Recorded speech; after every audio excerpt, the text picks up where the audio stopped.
There is lots of celebration as the TSX hit an all-time high yesterday. Haley Wooden with Business in Vancouver is joining us. And Haley, I understand the jump has an American connection.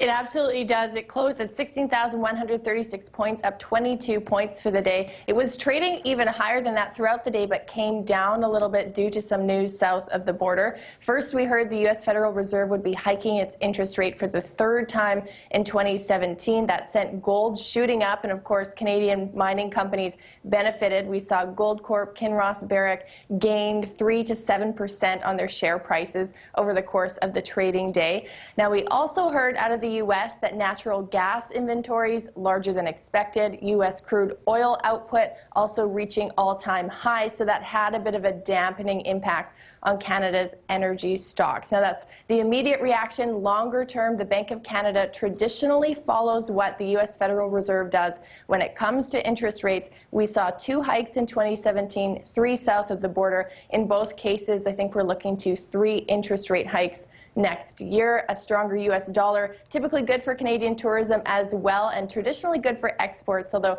as you know, looking to 2018, there are many threats to trade and Canadian exports on the horizon. So those are likely going to have a bigger impact moving forward. But all in all, some winners, losers yesterday, but a pretty good day for the TSX. Sounds good. Also, another story you're following. We know the federal Liberals' proposed tax changes haven't exactly been popular across the country. There's been a lot of reaction, and now they might not be progressing as planned. So what's going on here?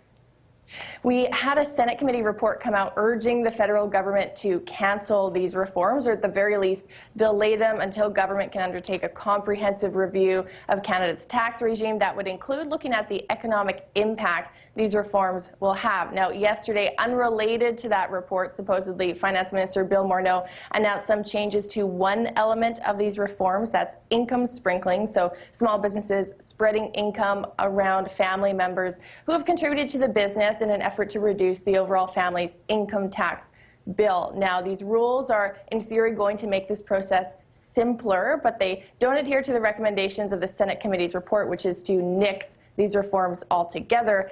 And it sounds like businesses have just a couple weeks to wrap their heads around these new, simpler rules. They will be taking effect January 1st, and for all intents and purposes, the federal government has signaled that it will be moving forward with these reforms. It has amended some of them over the past course of the few months, but it looks like they will be moving ahead at this stage. Haley Wooden with Business in Vancouver today. Thanks, Haley. Thank you very much.